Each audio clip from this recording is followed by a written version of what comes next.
inrikespolitiken i Indien. Välkomna, oerhört intressant seminarium. Indien idag, hur påverkas kulturlivet av den inrikespolitiken, och med mycket kvalificerade gäster.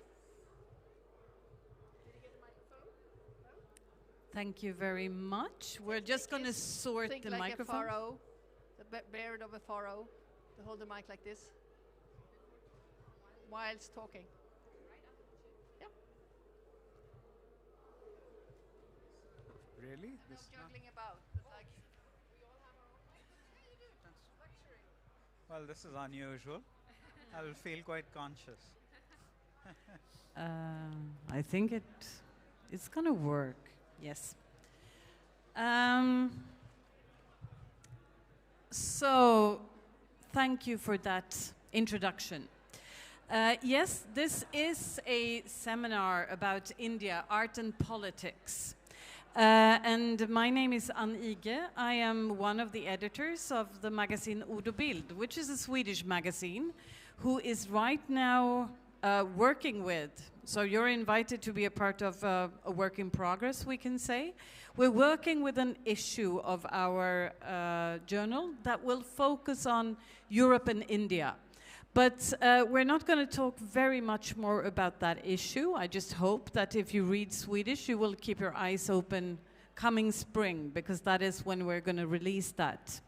But for this issue, we have had the possibility to invite 3 writers from India here to Göteborg and to the West Coast. And they are going to write text for our issue. And I'm going to introduce these 3 writers to you very soon. I'm just going to say that what's happening now in our talk is addressing the political situation in India right now. That political situation is, of course, complex. It's a big country. But what we're referring to is the fact that there is a kind of a right-wing, you could say, Hindu nationalist turn with the election and then re-election of Narendra Modi as a Prime Minister of India. That is, of course, a big thing in many ways. But what we're going to have the possibility here is to hear the reflections on how that affects the arts in different ways. So with me, I have Jai Arjun Singh, who is from Delhi, a writer and critic, especially working with film. Also Girish Shahane here, who is an arts curator, as well as a writer and a columnist, and you're based in Bombay.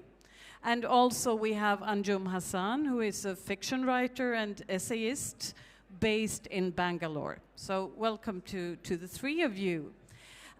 So I'd like to ask you first, Jay, what you think about what I now said is the current political situation and how that has affected films and movies as an art form or a popular art form. Thanks, Anne. I think it's affected pretty much everything. It's affected the whole cultural landscape. But speaking, in the limited time we have here about the way it may have affected cinema, for instance, we were talking about this yesterday as well.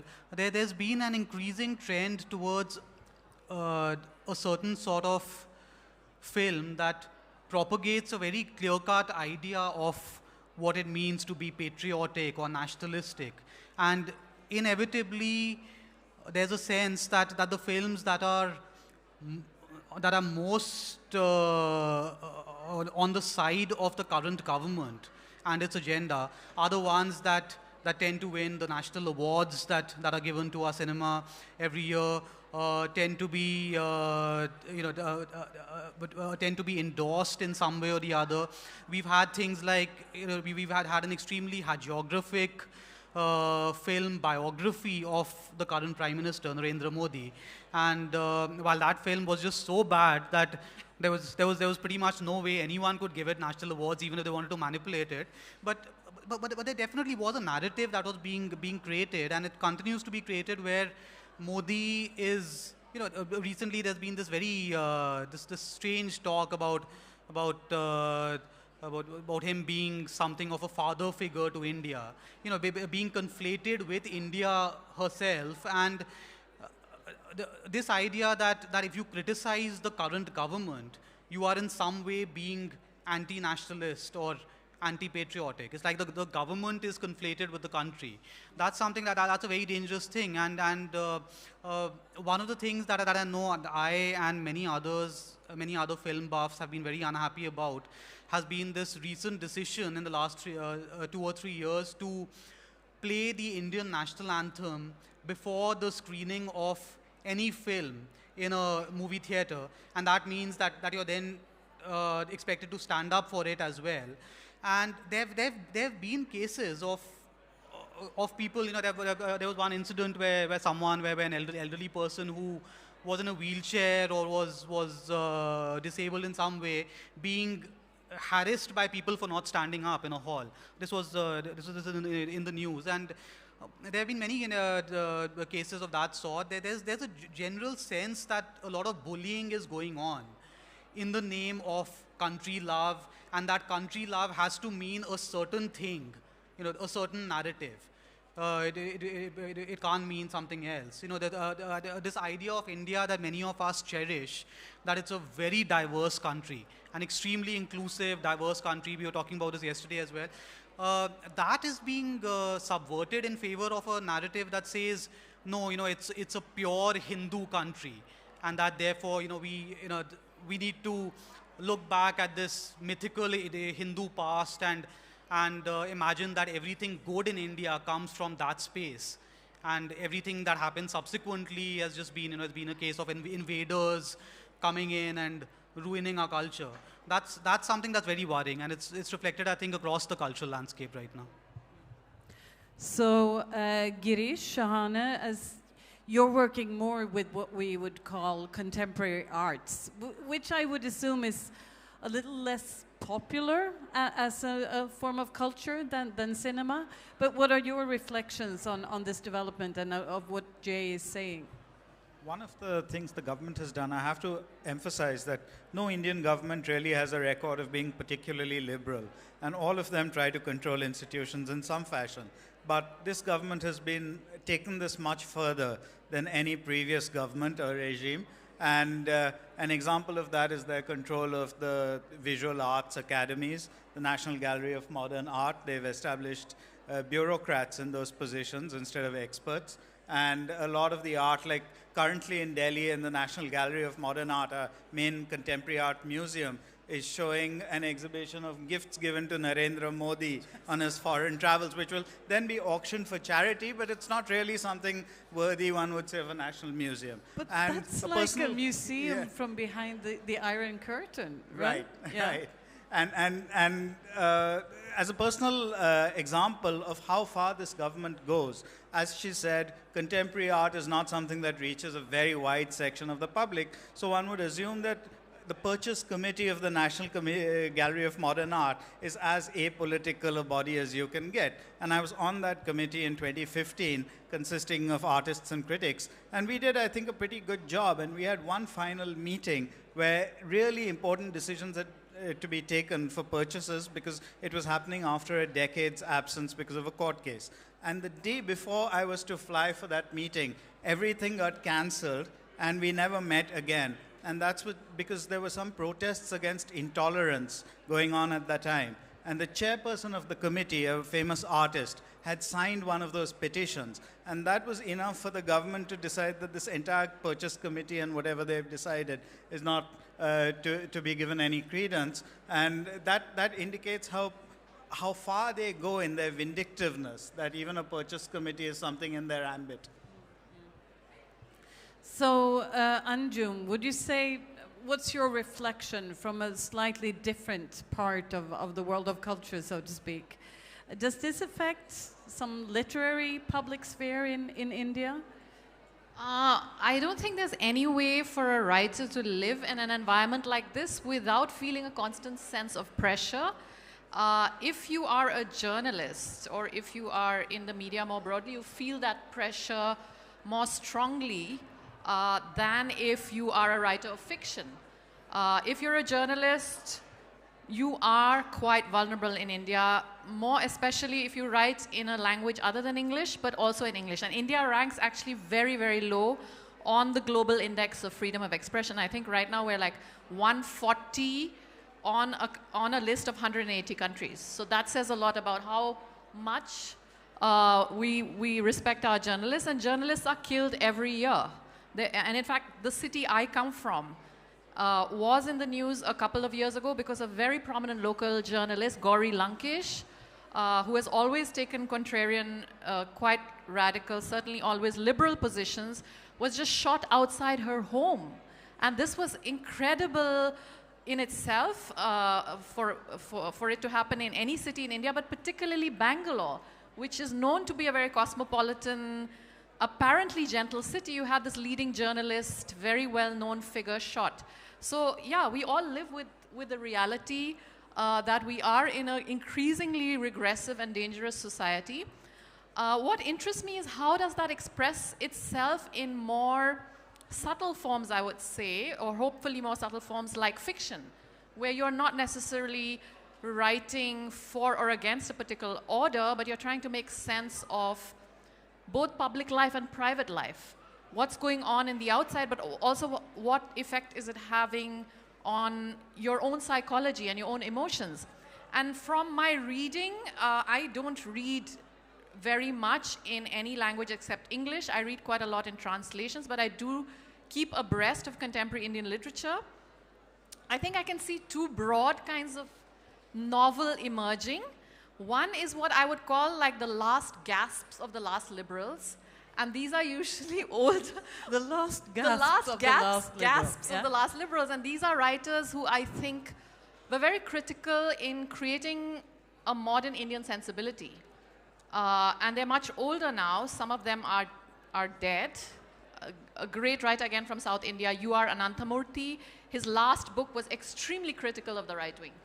So that generation, and I can see that they're trying to resist this in their fiction, and of course being very vociferous, but not always therefore writing effective fiction, because you can't, if you're so angry or you're taking so strong a stand, you can't always write effective fiction. So it does affect also the quality of fiction that is produced if you take it upon yourself to be political in that obvious way.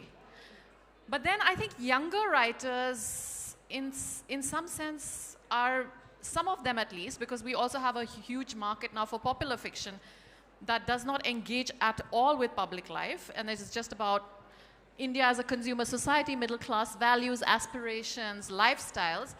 But there is a group of very small younger writers in various languages as well as English who are writing a much darker kind of Indian novel. And part of this darkness, I think, comes from the realization that you are part of this reality that you are trying to resist. So I just happened to read 60 odd novels because I was in the jury of a literary prize, all of them published in the last 1 year. And the best novels among these were those written by these young people who were describing very, very divided societies, very contested realities, but their own personal choices and ambitions were not always explicitly liberal. So how can you account for the fact that you are complicit as well? Well, yes, that is a good question. I think that you now touched on, well, how it would be possible to resist, to make some kind of resistance. So I'm wondering, Jai or Girish, do you have any input in this? Is it possible to resist through culture? Thanks. One thing that we were again talking about earlier is that in India, something that's been happening is since we now have online platforms like Netflix and Amazon Prime, which have started distributing, or in some cases, producing Indian films or Indian series. One trend that we've been noticing is that in recent times, some of the most subversive or transgressive content that one finds is not in the commercially made films, which have to go through the regular Indian censor board, and might end up being held up for some reason or the other. But on these platforms, the films that are being shown on these platforms. Now, it's another matter that there's also been a lot of talk that the government wants to bring these platforms under the Indian censorship the scheme like as well. Netflix and Amazon Prime. So that's likely to happen sooner rather than later. But as things stand, I think some form of resistance, and I think this is borne out if you speak to some of the major filmmakers and writers in the Bombay film industry, for instance, who share our broad sensibilities on this subject. They will tell you that the sense of freedom that they get when working with on these forums is definitely greater than when they make a film knowing that the film has to go through the Indian censor board. They have to be so careful about everything that they say or do. Now, of course, as Anjum implied, one caveat to that is that very often good art comes out of not doing things very explicitly. Through the power of suggestion or whatever, to doing things that a censor board might not be able to object to because there's nothing overt there, but it's still saying something in a subtle, pointed way. That's a separate argument. But I think it's important, given what's happening with the censor board, it's important to have a forum where you can just come right out and say something very explicitly political if that's what you want to do. Do you have a recommendation for anything specific that we could view? It would obviously not be the biopic of a Narendra Modi, but maybe there's something else? Well, there's a film, that's an Indian film that's on Netflix. It's actually a film, but it's been released as a 3-part series. It's called Ghoul, Ghoul, a horror film on the face of it, but it's really, I saw it as a very smart and sharp commentary on the real bogeyman that many of us are facing these days, which is that of hyper-nationalism. Nationalism, this idea that if you don't toe a particular line, you are anti your country in some way, which is a narrative that many of us are being fed these days in India.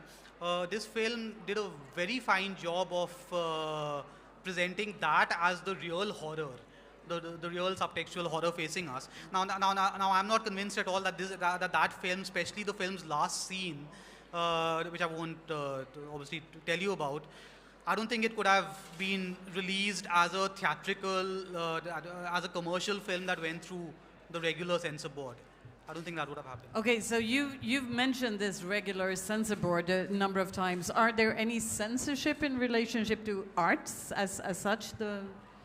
There's no official censor board for art, and a lot of the censorship in India, it has to be underlined, happens extrajudicially.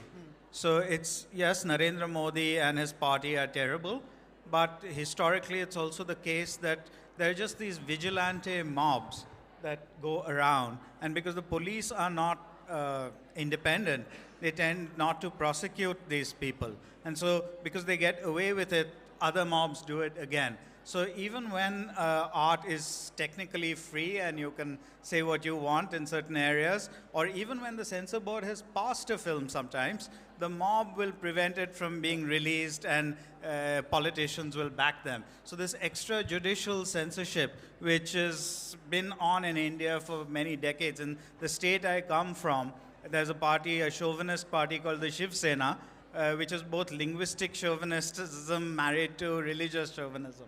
And they've been the worst perpetrators of this, so it's quite widespread.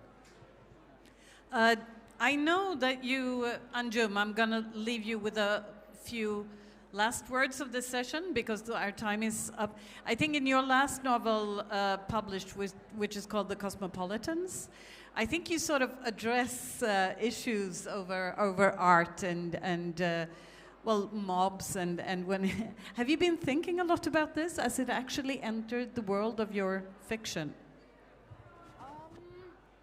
I think there is a very genuine sense in which one can be an activist as an artist. And I think the best representation of that is a kind of bearing witness. And we are seeing more and more writing now, which is like really exemplary reportage, where you are writing accounts of societies or communities or people or incidents which you don't need to fictionalize, because what you need to do is record them, document them. So that's one kind of writing, and in fact that's becoming more popular. The reportage, non-fiction, a certain kind of bearing witness historically to things that otherwise won't get recorded, bringing in voices that otherwise won't get heard. So that's one kind, and I think you need an activist impulse for that. But as a novelist, I think it's another very different kind of impulse. And like I said earlier, it is to record the inner landscape as much as the outer. And I think we need to think more about what kinds of literatures have been produced in times of stress. For instance, Weimar Germany. I'm just reading Christopher Isherwood. Mr. Norris Changes Trains. Now, this is a society in which Germany is degraded and the Nazis are soon going to come to power. There's political chaos, people are being killed on the street. But the novel, that's just the background. The novel is about corrupted individuals. And to me, as a novelist, that's more powerful. Thank you. Thank you, Anjum Hasan, Girish Shahane, and Jai Arjun Singh.